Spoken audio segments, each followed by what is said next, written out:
ragazzi, diciamocelo, è bellissimo. Infatti. È una cosa pazzesca, l'orchestra è una meraviglia, un organismo vivente, è poesia, è arte pura, è passione, è tutta la passione che ci mettono i musicisti che stanno con te, che tu non devi considerare come puri e semplici esecutori, come il computer.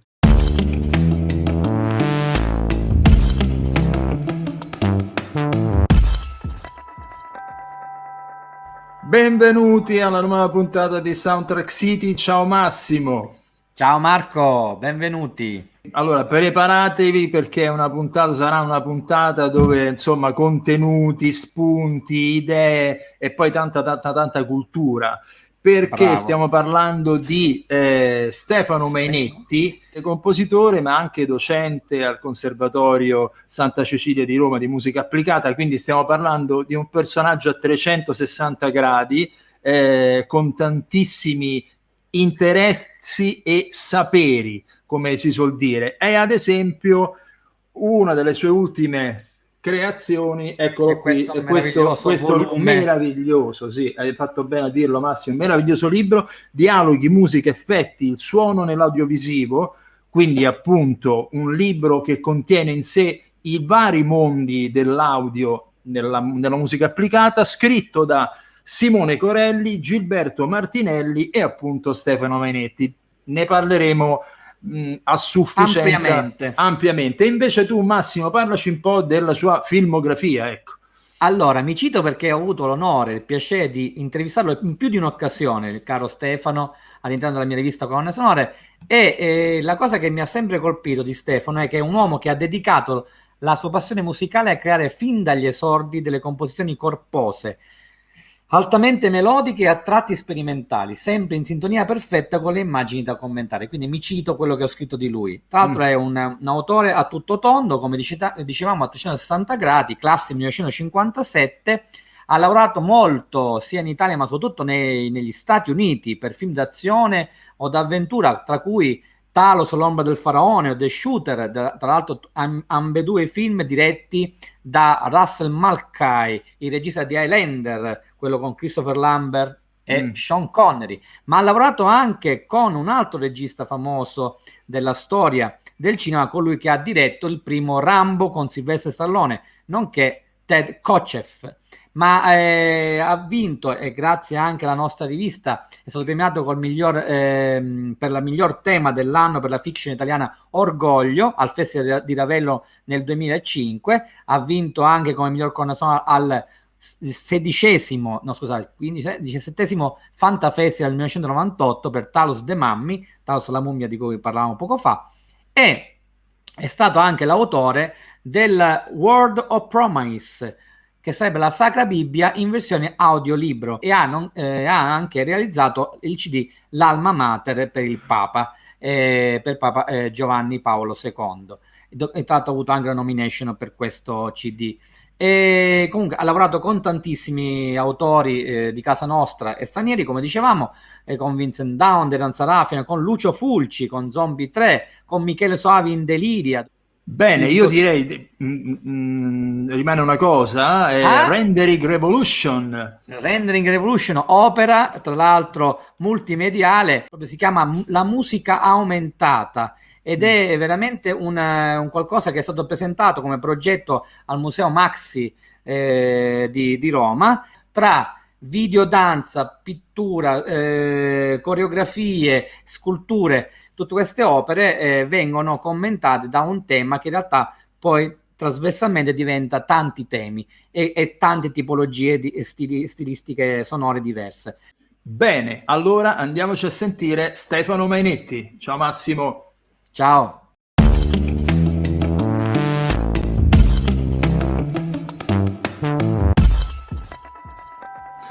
Allora, rieccoci qui. Ciao Massimo. Ciao Marco. Benvenuti a tutti a questa nuova puntata di Soundtrack City.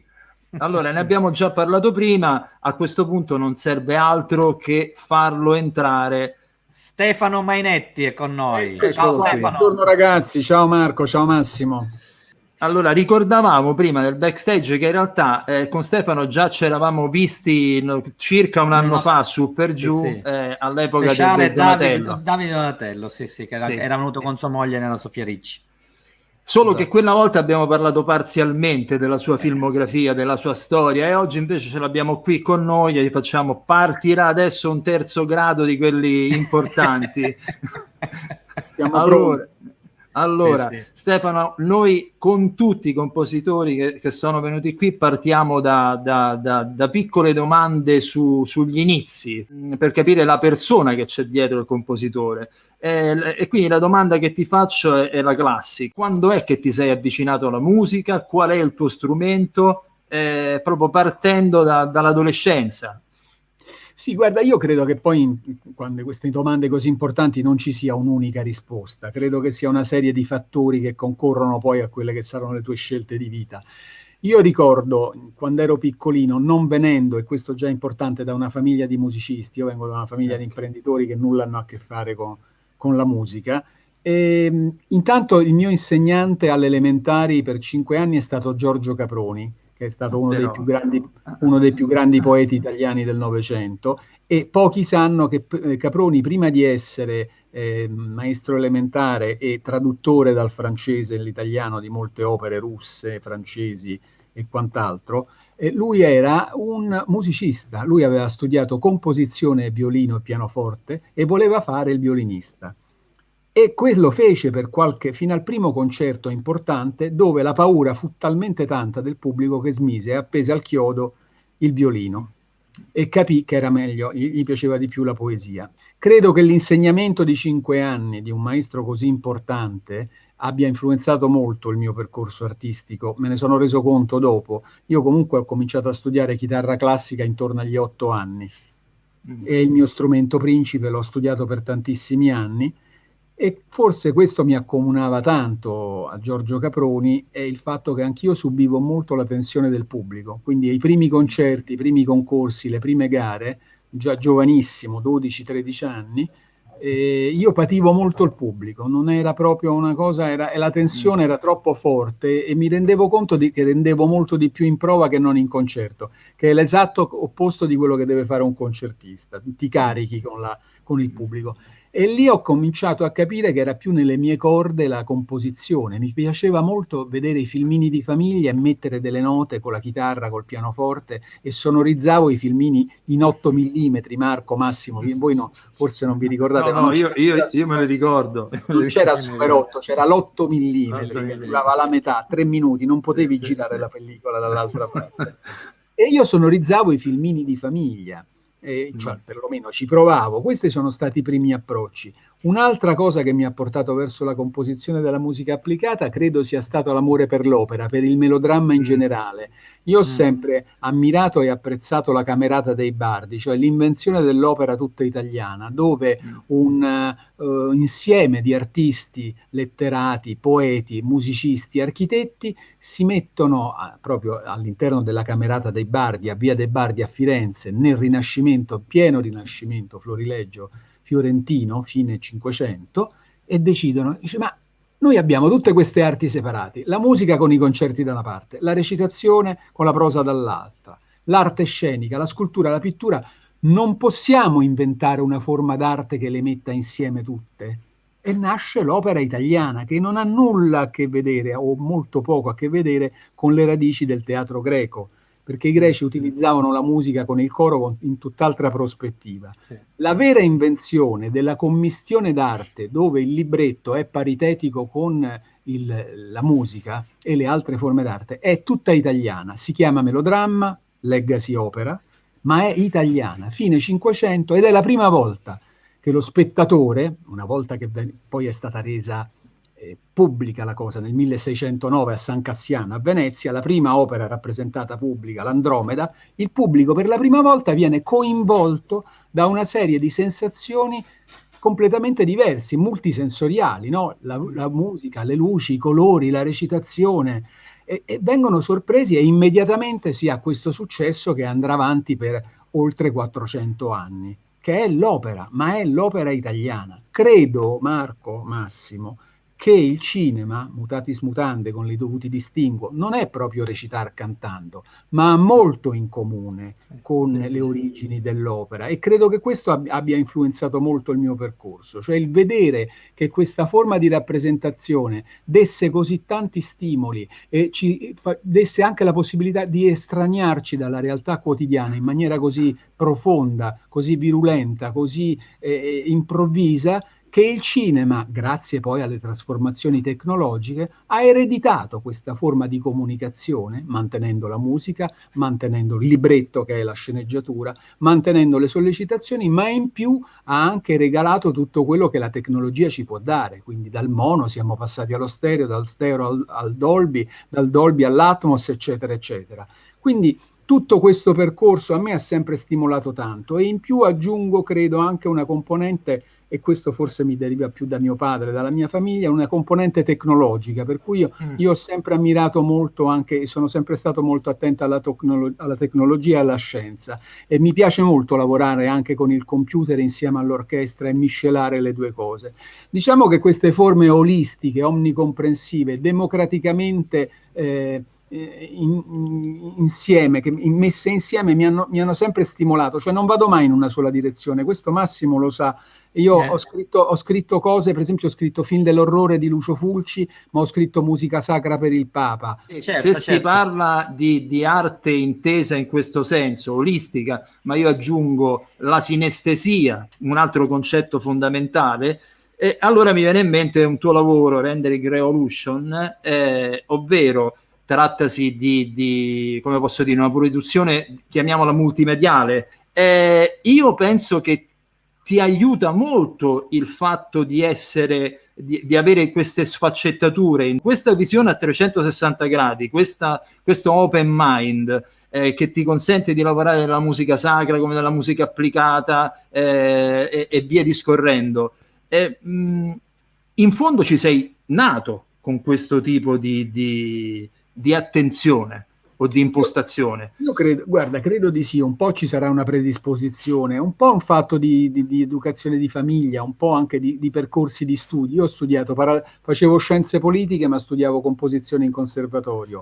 Facevo chitarra classica, ma mi sono diplomato elettrotecnico alla scuola Radio Elettra Torino, te la ricordi? Ah, la famosa scuola Radio Elettra di Torino. Ero appassionato di elettronica, mio padre e mia madre erano disperati perché fino ai 15 anni io ho smontato tutto, dai proiettori della Omiga alla lavastoviglie di mamma, e non rimontavo niente. Poi ho cominciato a capire come si... E poi piano piano sono diventato anche a capire come era fatto. Però a me è così, hai colto forse, Marco, con la tua domanda questo aspetto. Io devo capire come funziona.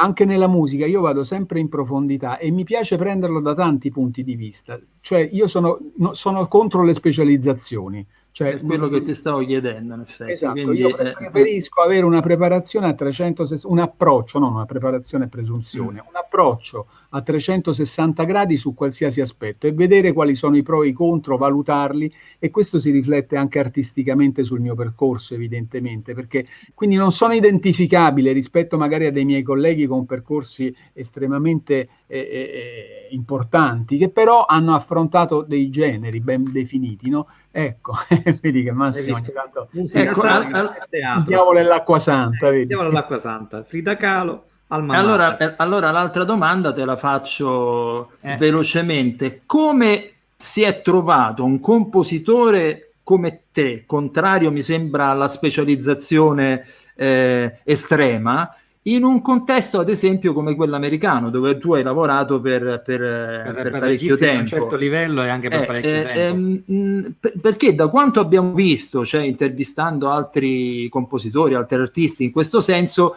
lì vige un altro tipo di regole, sia di mercato sia di lavorazione, sembrerebbe. Ti ha facilitato questa tua impostazione mentale o invece ti ha soffocato? Ecco, No, diciamo così. Lì sono stato molto fortunato. Intanto parliamo di 30 anni fa. Io sono arrivato negli Stati Uniti all'inizio degli anni 90. Studiavo alla UCLA, American Language. Dopodiché io, mentre studiavo lì, andavo in giro e davo i provini alle varie MGM, Miramax e tutti quanti. Dopo un poco più di un anno mi hanno risposto e mi hanno chiamato a fare un film con Ted Kotcheff, che è il regista del primo Rambo. Rambo, esatto, con cui ho fatto il mio primo film. No, non era il primo film che ho fatto negli Stati Uniti, ne avevo fatti altri, ma dall'Italia. Poi io mi sono spostato lì, proprio negli Stati Uniti, vivevo più lì che qui, e da quel momento io ho cominciato il mio percorso per circa 10-12 anni a Los Angeles. È stato un vantaggio, per rispondere, Marco, alla tua domanda, perché intanto, eccolo qua, questo è il primo film, The Shooter, esattamente, con Dolph Lundgren. Esatto, con Dolph, che ho scoperto lì che era campione nazionale di judo, non lo sapevo, me l'ha detto lui. Poi era immenso, era Dolph. Ci ho fatto così, poi ci vedevamo spesso perché ci ho fatto anche un film poco tempo dopo con Russell Mulcahy, no? Che era Silent Trigger, sempre lui. Beh, però no, ecco, sia Ted Kotcheff che Russell Mulcahy, che era il regista di Highlander, avevano una peculiarità. Entrambi erano molto legati alla musica. Allora, Russell veniva da aver fatto mega produzioni di video musicali. Ai più grandi video musicali era lui la regia. Ma veramente... Sì, ma da partire dai Queen pazzesco, era il regista più quotato, quindi aveva un rapporto con la musica molto intenso. E Ted Kotcheff è diplomato in violino, quindi è molto attento alla musica, e tutti e due hanno voluto che io lavorassi dalla sceneggiatura sul film. Quindi era proprio quello che io cercavo, quindi dal punto di vista olistico, come dicevi tu, Marco, era molto più consono, era molto più vicino alle mie corde.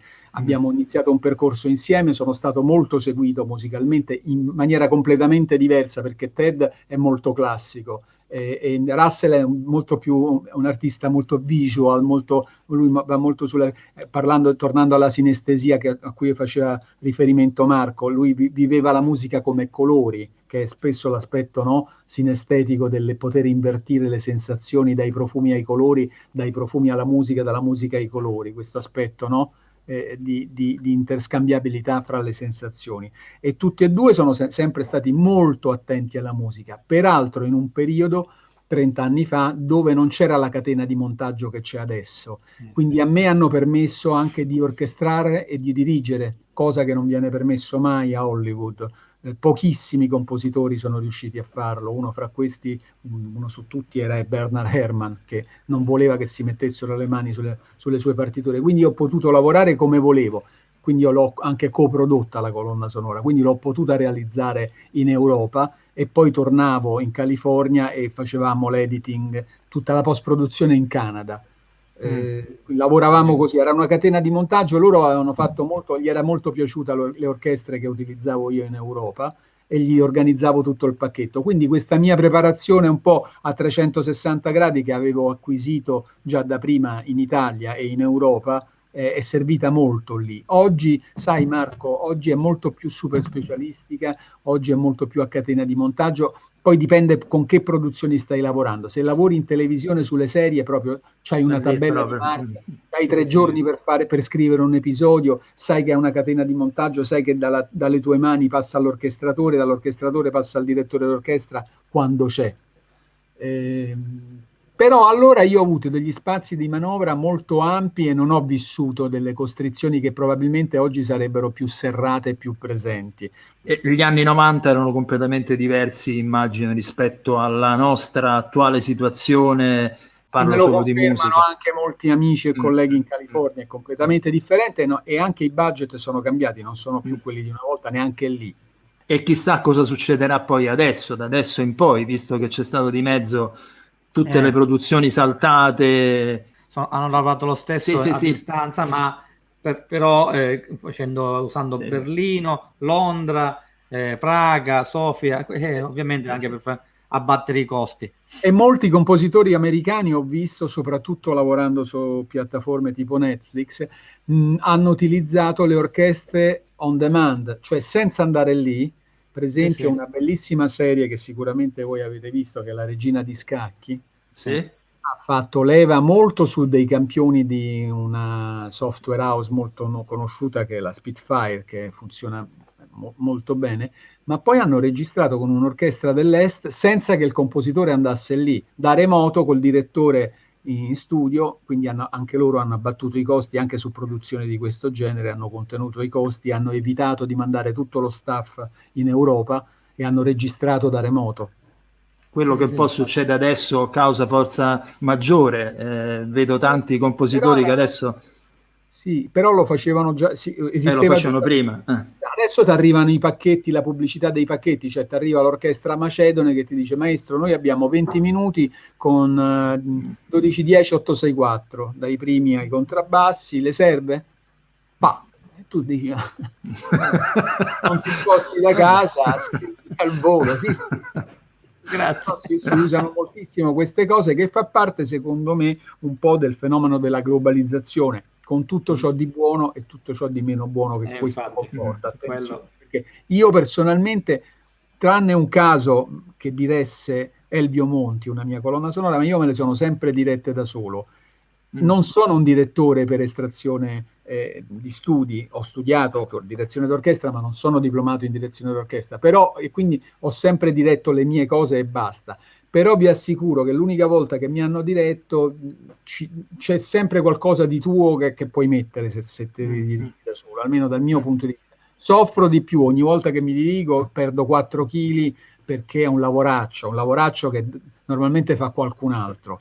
Però se te lo puoi fare da solo e quindi questa cosa on demand di lasciare a un altro direttore, lo vedi da uno schermo, un conto è quando sei lì e respiri l'orchestra. Certo. Poi ragazzi, diciamocelo, è bellissimo. È una cosa pazzesca, l'orchestra è una meraviglia, un organismo vivente, è poesia, è arte pura, è passione, è tutta la passione che ci mettono i musicisti che stanno con te, che tu non devi considerare come puri e semplici esecutori, come il computer. Il computer gli dai una partitura, te la rifà il giorno dopo identica, la rifà un anno dopo identica. Tu dai una partitura, la stessa, a un'orchestra e ogni volta cambia, respira, vive con te. C'è un rapporto dinamico, continuo con te, con il pubblico se c'è, con i fonici, con gli ingegneri del suono che vivono questa cosa, è pazzesca, è vita. Io lo considero, ogni volta che io vivo un film lo vivo come una piccola vita. Io lo dico sempre, ho vissuto tante vite, ho vissuto tante volte, perché dall'inizio della sceneggiatura parte che tu leggi, ti appassioni, ti innamori dei personaggi, li vivi, li porti, poi quando arrivi con l'orchestra che vedi proprio il risultato di quello che hai fatto, magari con gli anelli che ti girano dietro, con i monitor che vedi la scena, è proprio, non so come descrivere, è una delle cose più belle che io ho vissuto nella mia vita e che riesco a ripetere ogni volta che rifaccio una colonna sonora, è proprio passione pura. Ma quello è il bello della componente umana, no? Infatti io proseguo, nel senso, perché ogni volta che Stefano parla a me mi viene in mente una domanda, perché la musica adattiva, ad esempio, ultimamente mi sono arrivati degli articoli che ho letto circa algoritmi che individuano il mood di una scena musicale e tramite intelligenza artificiale si crea il mood giusto musicale per quella determinata scena. A me questa cosa, ovviamente, sarà che sono uno nato nell'altro secolo, mi mette una paura dentro, ci ho pure fatto un libro su questo, però è pauroso quello che può fare in questo senso l'intelligenza artificiale. Tu, Stefano, visto che hai appunto questo tipo di open mind, come la vedi questo tipo di tecnologia nel futuro? Guarda, la scienza è sempre buona, Marco, sempre. Le invenzioni sono sempre buone. La tecnologia, che è l'applicazione della scienza, può essere buona o cattiva. L'estremizzazione di questo concetto è l'energia nucleare, la bomba atomica da una parte e l'energia eccezionale che si può creare con l'energia atomica, avere dall'energia atomica. La stessa cosa dicasi per questo processo. La cibernetica e il calcolo automatico, l'approccio della computer music possono dare delle opportunità magnifiche se uno le sa utilizzare. Nello specifico, quello che dici te, cioè un algoritmo o un operatore creato apposta per individuare determinati mood e automaticamente scegliere fra library infinite quale tipo di musica mettere, alla lunga certo non porta nulla di buono a livello dell'invenzione, a livello del cinema d'autore, a livello degli stimoli che può avere un compositore che non viene neanche interpellato. Se questo discorso degli algoritmi e degli operatori automatici nella scelta del mood musicale, può servire ad allargare la base, ad innescare un effetto volano e quindi economico che possa aiutare le produzioni ad andare avanti, ma che poi si impegnino a fare anche vera musica, vero cinema, ben vengano. Se deve essere l'unico strumento per fare musica, tanto vale che ce ne andiamo subito in pensione, che lasciamo perdere, perché non si scrive più una nota, così è ovvio. E poi l'altro aspetto negativo è che tutto assomiglia a tutto. C'è il trend ultimamente che sinceramente io sento delle colonne sonore formalmente corrette, ma che non danno più un'emozione, cioè non c'è, tutto assomiglia a È tutto. tutto uniformato. Le soluzioni sono sempre più semplici e sono sempre quello, e si riflette anche sul mercato della musica pop, in un certo senso. Sono Forse forse lì ancora prima è arrivato forse, il... sai, sono concomitanti, perché mm. l'influsso della musica pop nel cinema poi parte dal laureato in poi. Il laureato è la prima colonna sonora fatta con pezzi pop interamente, no? Da lì parte l'influenza, l'integrazione fra il pop e la musica applicata, e devo dire che in questo periodo tu citavamo prima gli anni 70, gli anni 60 e la musica di quel periodo, e adesso si fa tutt'altro genere di musica, la fruizione è diversa, si è semplificato il concetto, non esistono più modulazioni, non esistono più melodie, non è né un bene né un male, sono considerazioni che faccio, io le analizzo in quanto insegno questo, quindi le analizzo e le vedo, però sia dal punto di vista della musica pop, sia dal punto di vista della pop inteso proprio come popolare, sì. e dal punto di vista della musica applicata, c'è un'estrema semplificazione del messaggio, quindi rapporti anche armonici molto più semplici del passato, per semplificare la comunicazione e allargare la base, ma lo stesso avviene nel giornalismo, nel mondo della comunicazione. Le notizie sono tante, sono moltissime, sono molto di più, ma sono sempre più semplici e dopo 10 minuti sono vecchie. Non si approfondisce più una questione, si legge sempre meno, si ascolta sempre di più. C'è una semplificazione del messaggio sia da un punto di vista strutturale, sia da un punto di vista armonico, sia da un punto di vista ritmico, ma anche da un punto di vista melodico, che non è né un pregio né un difetto, è un fatto, è una questione reale. Però insomma io credo che poi, come in tutte le cose, ci siano delle fasi di corsi e di ricorsi storici in senso vichiano, e quindi siamo probabilmente in una fase di bassa, siamo in una fase negativa e possiamo solo fare meglio. Chiaramente la generazione precedente, la mia di quando avevo 20-30 anni, musicalmente aveva obiettivamente, non lo dico da sessantenne, lo dico da docente di composizione, avevamo un altro tipo di musica, non è perché io, quando c'ero io, no, obiettivamente avevamo altri stimoli. Siamo stati fortunati a poter vivere, ma anche prima non era così, voglio dire, noi abbiamo vissuto gli anni 60 e 70, cioè dai Beatles in avanti, cosa che prima se lo sognavano, prima c'era Nilla Pizzi, voglio dire, no? Con tutto il rispetto. C'è stato uno scarto velocissimo in avanti. Se escludiamo il periodo meraviglioso della canzone napoletana, e dobbiamo tornare dobbiamo arrivare indietro a Puccini, a Verdi, perché sennò poi la musica vera ha avuto una botta incredibile proprio con il jazz innanzitutto, ma che non veniva da qui, ma derivava dal blues negli Stati Uniti, ma poi negli anni 60 con i gruppi, a partire uno su tutti, i Beatles, per arrivare io arriverei al tramonto degli Earth, Wind and Fire, quindi anni 90, poi dopo la cosa si semplifica. E oggi in discoteca, noi in discoteca andavamo per ballare e sentire musica, oggi in discoteca si va per stordirsi, c'è un aspetto sciamanico della musica, non è ascolto, è stordimento, con la cassa in uno a 120 dB, ti stordisci, ma non c'è niente da ricordare musicalmente. Anche 160, adesso arrivano anche oltre. Però io ci tengo a fare una domanda, perché io ho sempre considerato Stefano, che ammiro fin dalla prima ora, da quando ho conosciuto la sua musica, e soprattutto oggi con questa sorta di appiattimento che lui benissimo ha esemplificato, ma ha reso bene il concetto. Stefano ha una grande caratteristica, che è quella ovviamente del grande melodista, e gli viene anche da tutta la passione del melodramma, la passione dell'opera e tutti i suoi studi. Diciamo che lui è uno dei pochi rimasti a far suo il famoso detto che ogni film, ogni serie, ogni fiction deve avere un suo tema, e lui è un grande creatore di leitmotiv. Io uno su tutti, e questo che io cito ovviamente Orgoglio, che è una delle fiction del Rai, con uno dei più grandi temi, anzi più di un tema, al suo interno, divenuti veramente memorabili e entrati nell'immaginario collettivo. Ti ringrazio ancora per quel premio che mi avete dato tu e Nicola Piovani per la miglior colonna sonora al Festival di Ravello, te lo ricordo? Proprio Sì, per sì, orgoglio. sì.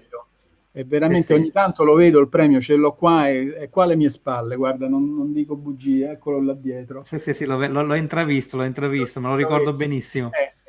Lo conservo e ce l'ho molto a cuore. Ti ringrazio ancora a distanza di tanti anni per quel meraviglioso premio, grazie.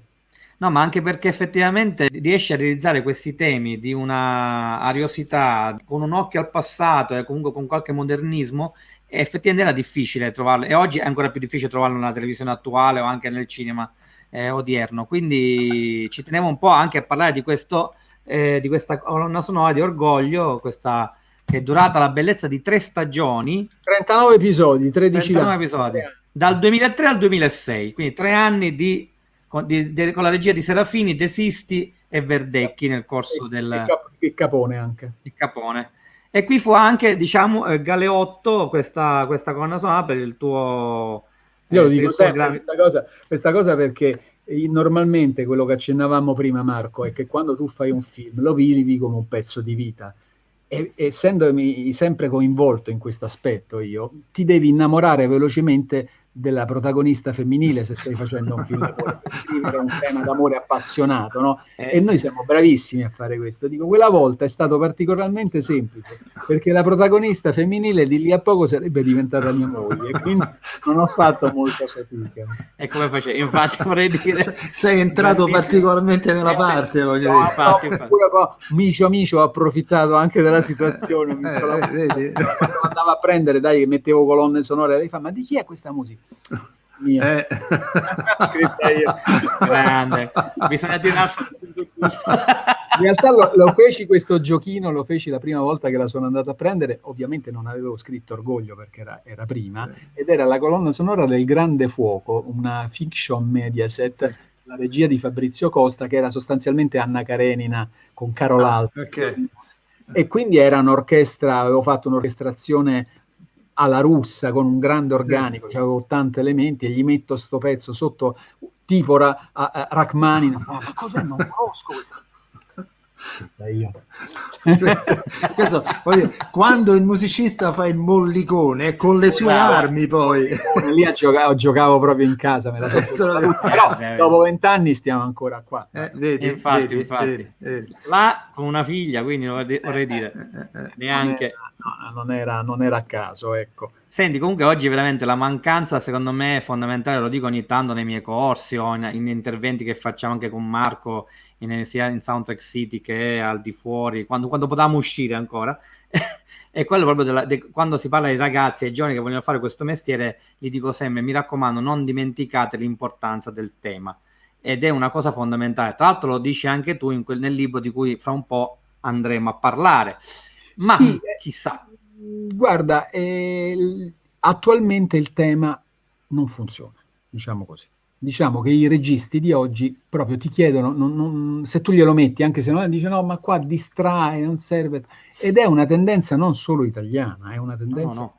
Difficilmente si ha una melodia che tu ricordi. Questo però, volendo prendere il buono, fa leva sui meccanismi della musica funzionale, volendo tornare a Bernard Herrmann, che lui, parliamo già nelle colonne sonore per Hitchcock di 60 anni fa, lui diceva, ma io amo la musica funzionale perché il dialogo è la vera melodia. Per me io non devo andare a mettere un'altra melodia su una melodia, quindi noi spesso in Herrmann non troviamo melodia. Devi andare a un altro Herrmann, devi andare a Taxi Driver per trovare una fantastica melodia con quel sax. Vero che trovi tante altre cose, non trovi la melodia, ma trovi un'orchestrazione che ti spettina. Esatto. Allora, non bisogna confondere il concetto di melodia con quello di leitmotiv. Allora, dov'è il musicis? Allora, Wagner parte dal concetto di leitmotiv per legarsi o a situazioni o a personaggi. E siccome lui era generoso, diciamo, nei tempi, no? Ed è estremamente lunghe le sue opere, per aiutare lo spettatore a ritrovarsi in una situazione o ritrovare un personaggio, li legava per particolari temi. ma non necessariamente melodie, voglio dire, questo deve essere. Per cui quello che dicevi Marco è giusto, una orchestrazione se è fatta bene può non avere una sua melodia in senso intesa come cantabilità, Sì. ma può essere una musica magnifica e soprattutto funzionale. Per questo Herman la chiamava musica funzionale, perché quel determinato, per esempio, come mi canti tu, la scena delle scene per le colonne sonore qual è per tutti noi? La doccia. La doccia di La scena Psycho. della doccia di Psycho. Tutti quando pensiamo alla colonna sonora, ma con i primi così, peraltro, piccolo inciso, tutti sappiamo che Hitchcock le ha detto, allora mi raccomando, qui niente musica. E la prima scena che Herman fece fu proprio quella. Ovviamente, Chissà perché poi con quel si carattere divisero. che avevano tutti e due. Infatti.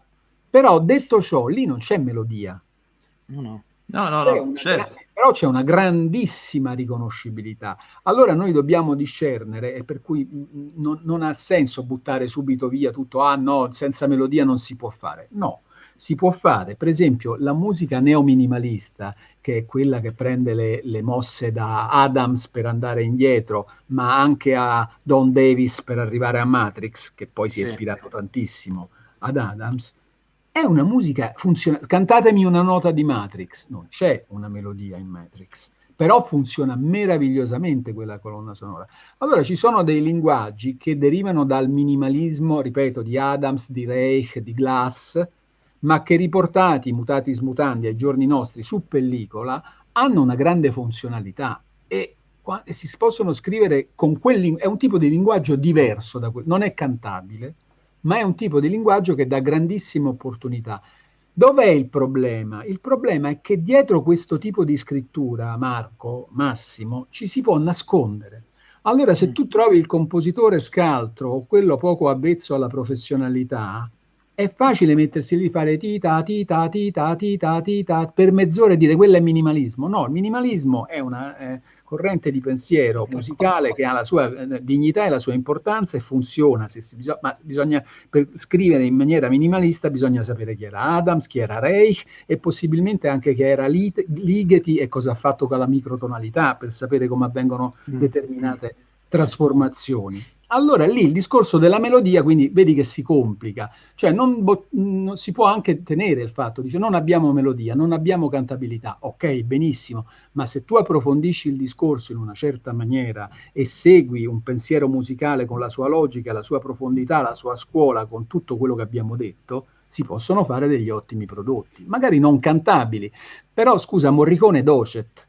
Morricone Infatti. è stato uno delle più grandi menti musicali del Novecento, non è stato solo il più grande compositore di musica film. Ennio Morricone è stato uno dei più grandi cervelli musicali del Novecento, paragonabili a Bernstein, paragonabili a Stevie Wonder, paragonabili a Paul McCartney. Ma lui, per esempio, scusate, negli anni 60 scriveva delle melodie eterne che tutti conosciamo, per parlare, rimaniamo qui in Italia con i film di Leone. Ma l'Oscar come l'ha vinto? No, a parte quello la carriera, ma l'Oscar lui l'ha vinto con Tarantino con The Eightful Eight. Cantatemi una melodia di The Eightful Eight. C'è poca melodia, non c'è melodia. Beh, È funzionale. capito? Però è una colonna sonora meravigliosa. Caspita. Meno male che gli hanno dato l'Oscar e vale per tutti quelli che gli hanno negato. Che hanno tolto, infatti, vorrei dire. In primis su tutti. Mission. Bravissimo, doppio coro di Io comunque sono talmente d'accordo con quello che dice Stefano che vado oltre e dico i post minimalisti, ne dico due, Johan Johansson e Max Richter, ma dietro per me c'è un lavoro incredibile di sovrapposizione di tecniche eccetera eccetera. Già Max Richter qualcosa ti ricordi come tematicamente, però ecco, vedi che ha ragione Stefano, cioè non è che è una questione melodica, forse è una questione semplicemente banalmente di qualità. No, lo è di qualità perché poi il concetto di leitmotiv rimane, il concetto di leitmotiv in senso wagneriano rimane, cioè la riconoscibilità rimane, però è una maniera diversa, se vuoi che ti dà anche delle prospettive tridimensionali, perché mentre la melodia si muove solamente orizzontalmente, quando cominci a lavorare con determinate tecniche, tu puoi dare profondità alla scena senza interferire con il dialogo. Il discorso melodico porta subito l'ascoltatore ad analizzarla la melodia, perché è pronto uso, la melodia semplice è bellissima da ricordare, ma distrae. Forse è un po' questo che, sovrapponendola a un dialogo fra attori, fra i personaggi, può essere di difficile decodifica dal punto di vista dello spettatore. Per questo sta proprio segnando il passo la melodia. Però, come dicevi te, Marco, esistono dei compositori che adottano un altro approccio, sono approcci di scuola diverse, ma ci sta pure che, adesso scusate, la storia della musica da film ha meno di 120 anni sostanzialmente, no? Se partiamo da The Jazz Singer, che è la prima colonna sonora, voglio dire, sono pochi anni. Beh, pensate alla musica classica quale trasformazioni ha subita. Cioè, pensiamo a Bach e pensiamo a Mendelssohn e pensiamo a Palestrina e pensiamo a Ligeti. Cioè, sono passati tantissimi anni e sono forme di musica completamente per non parlare della dodecafonia di Schoenberg, scuola di Vienna, certo, per non parlare dell'Irkan di Parigi, della scuola di tutta la musica elettronica, della musica seriale, di tutta la scuola del Novecento della musica contemporanea. E quindi voglio dire, ci sta anche che i linguaggi della musica da film possano cambiare. Chiaramente in tutte le trasformazioni ci sono dei periodi di bassa e dei periodi di assestamento, e poi c'è anche, ripeto, lo dico, ci sono anche delle produzioni che se ne approfittano un po', cioè semplificare il sistema il neominimalismo, quando dice Dio è neominimalista, senti due note, ta ta ta ta ta, no, quello non è neominimalismo, non è neanche minimalismo, è qualcosa che uno pensa di aver scritto, ma in realtà è una rottura di scatola, è una cosa ripetitiva che non ha delle radici culturali, musicali valide. Quindi il discorso è molto complicato e credo che preveda un'analisi profonda e anche vada sviluppata nel tempo, va capita, perché io trovo anche che ci siano delle bellissime colonne sonore fatte, una l'abbiamo citata, era Matrix, ma per rimanere con la televisione, per esempio, non so se avete visto la prima serie di The Crown. Sì. La colonna sonora è scritta con una sorta di, magari semplificato, di linguaggio neominimalista, ma è molto funzionale, funziona molto bene. Sì. Peraltro è tutta orchestrale. Poi voglio ricordare il tanto vituperato minimalismo, che io ricordo che ha uno sviluppo ritmico, lì ci sono soluzioni poliritmiche.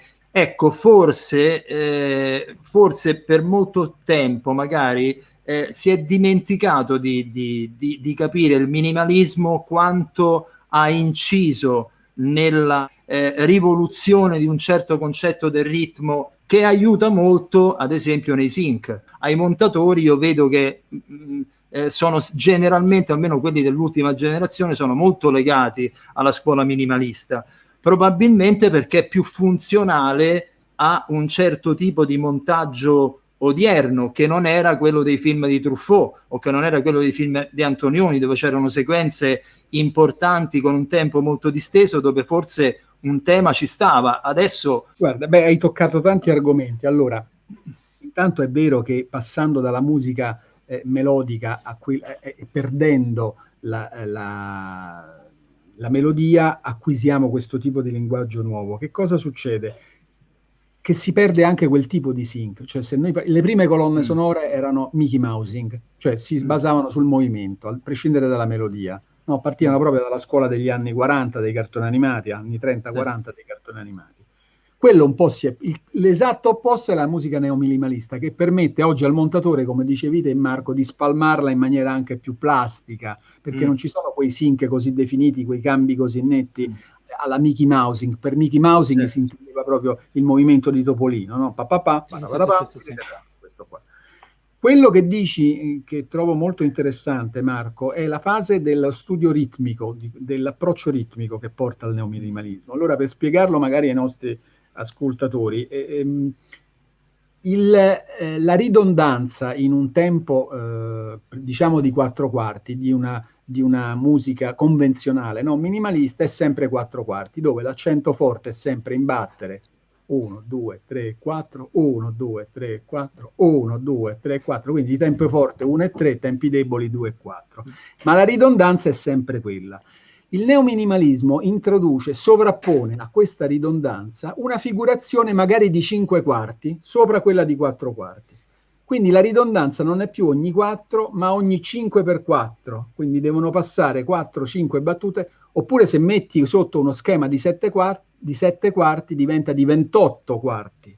Quindi questo si chiama phase shifting, esattamente, cioè dà lo spostamento di fase degli accenti forti e degli accenti deboli, e quindi pur rimanendo questa ripetitività di questa cellula caratteristica delle scuole minimaliste e neominimaliste, ha uno spostamento continuo degli accenti che la fa diventare non ripetitiva, la fa sembrare non ripetitiva. E quindi mantiene una continuità di impatto come schema, come plot, ma allo stesso tempo questo phase shifting che fa slittare in continuazione gli accenti e te li fa trovare sempre in punti differenti, fa sì che non ti stanchi all'ascolto.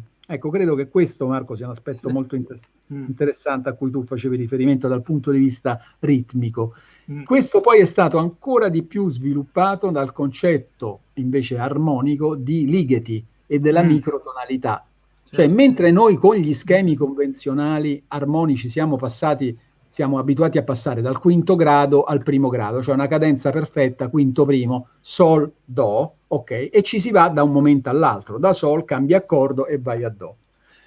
La Ligeti con la microtonalità che fa? Si prende tutto il tempo che vuole, quindi per passare da sol maggiore o sol settima di prima specie a do, alla tonica, ci mette magari 2 minuti, cambiando una notina alla volta, quindi polverizzando tutto il discorso delle sezioni, quindi 16 violini, ognuno fa una cosa diversa. Alla fine, per andare da sol maggiore a do maggiore ci hanno messo 2 minuti e all'interno si è polverizzato tutto il discorso dell'armonia. Quindi ha introdotto delle variabili che non esistevano prima né nell'armonia convenzionale, quella che conosciamo del sistema dodecafonico, non dodecafonico, tonale, sia di quella anche del sistema dodecafonico di Schoenberg. È una cosa nuova, cioè la microtonalità, polverizzare le sezioni, renderle tutte parti reali, si dice, ognuno dei 16 violini primi e tutti gli altri, lo stesso, gli altri archi, suonano cose diverse, per arrivare però non immediatamente da un accordo all'altro, ma per prendersi tutto il tempo che si vuole. Questo, unitamente alle tecniche a cui faceva riferimento Marco prima, che sono quelle appunto del phase shifting e dell'aspetto ritmico, che è molto importante all'interno della musica neominimalista, fanno sì che oggi i linguaggi possano approfittare di queste tecniche. Molti compositori se ne sono appropriate, le hanno fatte loro e le usano anche molto bene. E sono funzionali, quindi io più che un aspetto di nostalgia nei confronti della melodia, Massimo, ho un aspetto nostalgico nei confronti dell'uso dell'orchestra, che per problemi economici si usa sempre meno qui da noi, questo sì. Allora poi però questo è un altro discorso ancora, cioè l'utilizzo dell'orchestra io credo che sia fondamentale ad ogni livello, per il discorso che facevamo prima del rapporto dinamico con la musica, con l'uomo, con l'orchestra, col compositore e per la ricchezza di sfumature che ti può dare. Anche perché poi bisogna avere delle orchestre. Purtroppo le orchestre devono suonare. Non esiste che tu metti insieme 80 solisti, non suonano bene come orchestra. L'orchestra deve essere allenata, è come un organo. Il primo violino deve sentire l'ultimo contrabbasso, se no non funziona, se no poi magari qualcuno tende a primeggiare, ma una sezione d'archi deve essere formata come sezione d'archi, se no, se i nostri musicisti, che sono valentissimi, non fanno turni come orchestra, come si faceva una volta, 3-4 turni al giorno alla Forum, sono disabituati a suonare, come qualsiasi altra cosa va tenuta in allenamento.